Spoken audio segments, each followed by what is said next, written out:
Kementerian Ketenagakerjaan meluncurkan fitur Norma 100 sebagai pemeriksaan norma ketenagakerjaan berbasis web.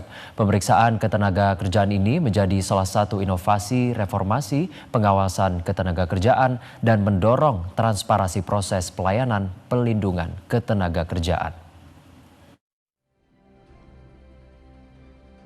Menteri Ketenagakerjaan Ida Fauzia menekankan pembinaan dan pemeriksaan norma ketenagakerjaan menjadi bagian penting dalam pelaksanaan pengawasan ketenagakerjaan.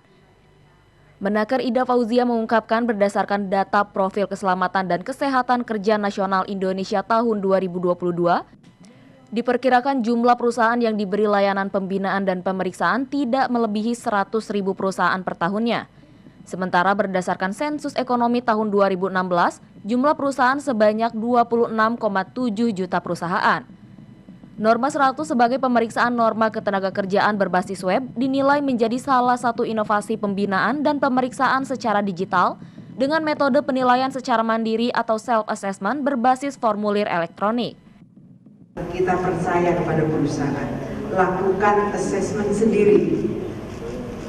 Ini kita benar-benar memberikan kepercayaan kepada perusahaan untuk melakukan self-assessment.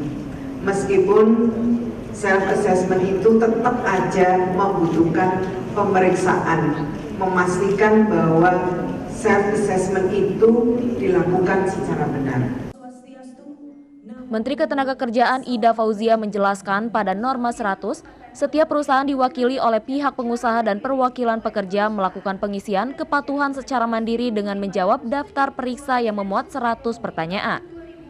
Hasil pengisian Norma 100 akan dituangkan dalam laporan hasil verifikasi sehingga menunjukkan skor tingkat kepatuhan perusahaan terhadap pemenuhan norma ketenagakerjaan. Gambaran kondisi ketenagakerjaan berdasarkan Norma 100 sangat penting bagi pemerintah dalam penyusunan perencanaan dan strategi serta target kinerja di bidang ketenagakerjaan dan menjadi acuan pemberian layanan perlindungan ketenagakerjaan kepada pekerja atau buruh dan pengusaha.